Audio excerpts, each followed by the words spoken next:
What's up, everybody? Welcome back to the channel. This here's Legitical Response. We cover political news, keep you up to date, and keep you informed with everything that the government does, because the government's constantly making moves, folks. They're constantly doing stuff in the limelight, out of the limelight, behind the scenes. They're always doing stuff, and most of it, especially these days, we don't like it, y'all. We don't like it whatsoever. A lot of people are now voicing their opinions, like me. I'm voicing my opinion. I don't like what the government does because the government is constantly doing underhanded stuff, especially the Biden administration. But, to be fair, the, Trump administration did a lot of underhanded stuff too. I'm not going to say that Trump is an angel or nothing like that. However, I do trust Trump a lot more than I trust Biden. So we're going to go ahead and go with that. But Americans are getting further and further apart. We're so polarized right now. And personally, I blame that on the mainstream narrative machine, the corporate press. It's all the same to me. These people lie. They will twist and turn stuff because most of the people that work for them are left-wing activists, right? Even at Fox News. Yeah, you might like Fox News because they're supposedly conservative, but you look at some of their policies and look at some of their views on stuff, they're not right-wing. They're not conservative. You do have certain conservative individuals that work for Fox, and they do voice some certain conservative opinions. But as a whole, as an organization, they're still part of the mainstream narrative machine, and they lie, just like all the other ones. Some more than others, like, CNN, MSNBC. These people will go out of their way to lie about everything. And I do mean everything. They lie about Trump, they make up facts, they fabricate the truth, and then try to sell it to the American people. But see, in this day and age, you can't really do that anymore, can you? We've got X, we've got social media, we can look up facts, we can get on the internet and see that these people are lying, like all these Trump hoaxes that keep coming out, right? They're going off about Trump calling migrants animals. No, hang on. You watch the whole clip. He was talking about a specific individual, a murderer, somebody who came into this country illegally, went up to New York, got in a bunch of trouble up in New York, robbed somebody, crashed a car, and done some other stuff, was let go because of their stinking no bail bonds, went down to Georgia and killed somebody for no reason whatsoever. But like I said, Americans are polarized, and so the mainstream narrative machine, they have to come out and skew it. Check this out. Americans think a president's power should be checked, AP Nork poll finds, unless their side wins. Oh, yeah, you can guess where this one's going to go, y'all. Yeah, they're going to skew this one. Oh, their poll just so happens to show that Republicans are worse than Democrats. They want the president to have all the power. Yeah, not the Republicans I've talked to. But we'll get into that. Check it. Like many Americans, Richard Biden says he'd like to see the U.S. government go back to its original design, a system of checks and balances developed nearly 240 years ago to prevent any branch, especially the presidency, from becoming too powerful. But that's mainly when Republicans are in power. Biden, an 84-year-old Democrat who lives near Los Angeles, said if President Joe Biden is reelected, he doesn't want him to have to get approval of a possible Republican-controlled Congress to enact policies to slow climate change. Yeah, so this guy obviously is a climate religion priest, I guess, or something like that, because what the hell does climate change have to do with spending in a $1.7 trillion deficit? He wants presidents to have the power to change policy unilaterally as long as they're from the right party. When a Democrat's in, I support a strong presidency, Biden said. When Republicans are in, I don't support it that much. It's sort of a wishy-washy thing. A new poll from the Associated Press Nork Center for Public Opinion Research finds that Biden's view is common, though Americans say they don't want a president to have too much power. That view shifts if the candidate of their party wins the presidency. It's a view held by members of both parties, though it's especially common among Republicans. There you go. There it is. Let's go ahead and skew this right quick. Overall, about 2 in 10 Americans say it would be a good thing for the next president to be able to change policy without waiting on Congress or the courts. But nearly 6 in 10 Republicans say it would be good for a future president, Donald Trump, to take unilateral action, while about 4 in 10 Democrats say the same if Biden is reelected. So we're talking about 20% of the population, right? That's kind of an extremity if you ask me, but they're trying to put it out there like it's all Republicans and all Democrats. The sentiment comes amid escalating polarization, and it's a sign of the public's willingness to push the boundaries of the political framework that has kept the U.S. a stable democracy for more than 2 centuries. In the poll, only 9% of Americans say the nation's system of checks and balances is working extremely or very well. It also follows promises by Trump to act as a dictator on day one of a new administration to secure the border and expand oil and gas drilling. You know, that's funny they should say that. You know, they love to take things that Trump says, leave out the context, and just run with it, right? Like, Trump was joking about that. You go watch the interview, you'll see that. He was just joking about that. You know, because Hannity was like, oh, your critics say you'll be a dictator. And he's like, only on day one. I mean, come on now. That's obviously a joke. But if you take that and turn that around, what the hell did Joe Biden do on day one? Let's see, their fears are talking about Trump being a dictator, of expanding oil and gas and closing the border. What did Joe Biden do on day one exactly? Oh, that's right. He opened the borders and shut down oil and gas. What's the difference there, right? The oil and gas industry is the bloodwork of this nation. It holds up our economy.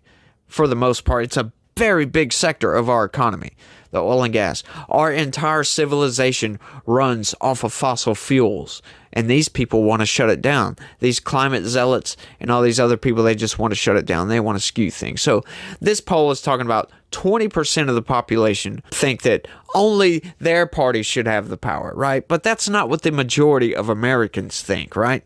People like me and people like probably you think that, yeah, the president shouldn't have that much power. He runs the executive branch. That's all he should be in charge of.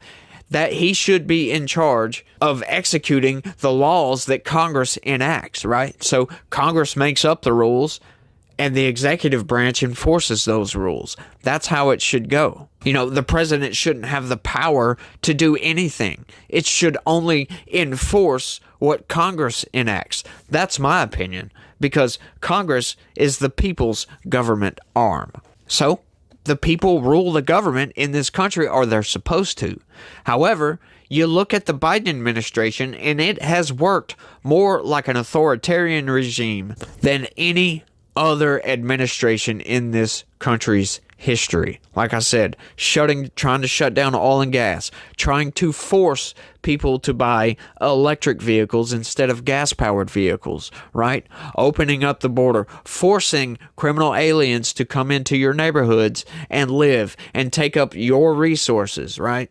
Allowing criminals to just come in with these illegal immigrants, right? Because criminals are coming in. These places are letting their criminals out of jail to come to America because they don't want criminals for a reason. They don't want these people, and they ship them over here, and we take them in with open arms. The Biden administration once again gets on social media and tries to silence the opposition party of the people, right? We have something called the Constitution that is supposed to protect us from that. But this left-wing extreme Biden administration doesn't care about the Constitution. It's proved that time and time again. Student loan debt cancellation. Like what? You can't just unilaterally cancel debt. Are you freaking serious? You're going to destroy our economy. Look what they're doing up in New York. The communists have taken over New York, right? They go after Donald Trump because he said his net worth was this much when it was really this much. It just blows my freaking mind the extent the left will go to cover their own ass. They're trying to say, oh, it's more Republicans that want authoritarianism than it is Democrats. But if you look at the Democrat politicians and what they're doing, yeah, we no longer live in a free country, y'all. I'm trying to be unbiased when I look at these things. I try hard. But I cannot help but see the destruction that the Biden administration has brought to the United States. You know, he was supposed to be the great unifier, and all he's done is divide us even further, right? A lot of people blame Trump. Oh, he's a divisive figure. No, he's really not that divisive, right? It's the mainstream narrative machine that's creating this divide by just all out lying constantly about Trump, right? Like, I'm not some big Trump fanatic, right? I'm one of those people that, you know, stop making me defend Donald Trump because he's a rich billionaire and I don't like rich billionaires. Hey, look, you make a lot of money. I'm glad you make a lot of money, but, you know, he's arrogant. He's pompous. He shows off. I don't like those attributes, right? But what he did while he was in office sold me on Donald Trump, right? I might not like what he does. I might not like what he says. He might do and say things. He's not an angel by any means, right? He put a lot of bad people in powerful places in his administration that kind of pissed me off. However, the policies that were enacted, the actions that he took as president, you know, brush away all the mainstream narrative machine BS and look at what was done, right? Our economy was booming. The border was being secured. He was getting us out of foreign wars. He was creating peace in the Middle East. He was creating peace with North Korea. He was doing all these positive things. Sure, he done some negative things, right? Joe Biden hasn't done anything positive whatsoever. He's destroyed just about everything good that Donald Trump did. And people are still behind this guy. And it blows my mind. Like, why are these people still, you know, advocates of Joe Biden? It doesn't make any sense. But then when you try to talk to these people and tell them about some of this stuff, they're like, no, that didn't happen. What are you talking about? Read the news, folks. Read the news. If you're going to get behind a politician, at least know who you're getting behind, right? Joe Biden is the most corrupt politician we've ever had in this country's history, in my opinion. Now, that is a hyperbolic statement, of course, because I'm sure that there have been some very, very corrupt politicians, more corrupt than Joe Biden. However, all of his dirty laundry is being brought out into the open by Republicans. Blows my freaking mind. Yeah. Let's keep going, though. Bob Conner, a former carpenter now on disability in Versailles, Missouri, wants that type of decisive action on the border. He's given up hope on Congress taking action. From what I've seen, the Republicans are trying to get stuff done. The Democrats are trying to get some other stuff done. They're not mixing in the middle, said Conner, 56.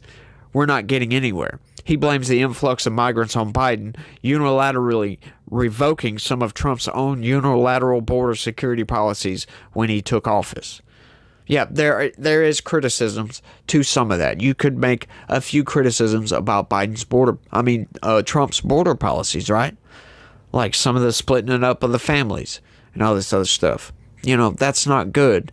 But that is an aspect of, I guess, the risk of going into a country illegally. He was only doing that to criminal aliens. He wasn't doing that to people who are trying to come into this country the legal way, become citizen the right way, right? When you break the laws, you must pay for that, right?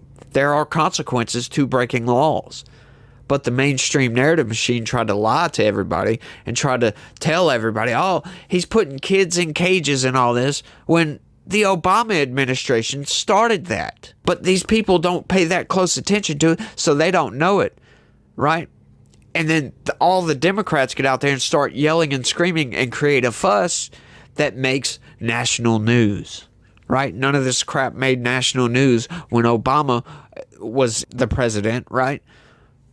But now that Trump's president and Orange Man bad, they're going to put all this stuff out there. But there are honest criticisms to Trump's border policies, right? He could have done a lot more. I'm not a Trump fanatic, but what he's saying has to get done is right, Connor said. Joe Titus, a 69-year-old Democrat from Austin, Texas, believes Republicans have destroyed Congress's ability to act in its traditional legislative role and says Biden will have to step into the gap. There's this so-called majority in Congress, and there are a bunch of whack jobs. Titus, a retired Air Force mechanic, said of the GOP-controlled House of Representatives, it's not the way this thing was set up. The current Congress is setting dubious records as the least productive one in the country's history, with fewer than 3 dozen bills sent to Biden's desk last year. At Trump's urging, House Republicans have stalled aid to Ukraine in a bipartisan immigration bill. That's what they're arguing? Really? Some freaking garbage? Okay, they're arguing that some of the stalled bills is funding foreign war and amnesty for criminal aliens. That's what those two things that they just said were. Funding a foreign war and criminal aliens. Of course they're not going to pass this crap. Nobody wants this crap. The reason Congress is stalled is because the Democrats have went absolutely freaking insane. And Republicans are trying their best to not just go along with it, right? Some of the Republicans are failing. But other Republicans, Marjorie Taylor Greene, Chip Roy, Thomas Massie, Byron Donalds, Anna Paulina Luna, Matt Gaetz, people like this, they're trying to stop what's going on with the left. The left has went nuts, y'all, and it blows my freaking mind that the mainstream narrative machine will lie through their freaking teeth and act like funding war is something normal that we should always do, right? Hey, let's send $60 billion to Ukraine, right? Instead of taking care of our own problems at home, they want to fund foreign war. Like I said, that's analogous to seeing two people fist fighting and then going and jumping in and helping one of those parties. Who cares who started it? You should go and break up that fight and stop it. But no, these people, and they get all behind it too. What? You better go over there and start helping this guy. Why? Does that make any sense? Would any of you guys out there, let me know down in the comments section, if you see two people fighting, right? Two people you don't know fighting. Are you going to go just start helping one of them because the other one started it? No, you're not. You're going to try to stop them from fighting. It just blows my mind, y'all. Like, this whole Ukraine business, you know, I'm starting to call it Ukrainian derangement syndrome because they just want to fund war. War, war, and more war, right? They want us to go to war with Russia for some freaking reason and start World War III. They've said that because Antony Blinken said, yeah, Ukraine's going to be in NATO. And Putin has already said that is a red line that if you cross, it will be all-out war. Folks, that's World War III. Antony Blinken knows that Putin said that. It's like, okay, let's keep pushing these freaking buttons and see which one of them, you know, makes the bomb explode. It's like, what are you guys doing? He's the Secretary of State calling for war with a country that we are not at war at, provoking World War III. On purpose, intentionally, for some reason. I don't get it. Blows my mind, and I've ranted for way too long. But y'all let me know what y'all think about all this down in the comment section. We'll do a poll in the comment section. How do you feel about the president having too much power? Whether, it's a Republican president or a Democrat president. I'm going to go ahead and run that same poll. Would you like the opposition president to unilaterally have that much power, have too much power, in other words? Or do you like it kind of the way it is, that Congress makes the laws and the executive branch executes those laws? Let me know what you think down in the comments section. That's all I got for this one. I want to thank everybody for watching. I really do appreciate it, you guys. And y'all try to have a good day and stay legitical. Peace.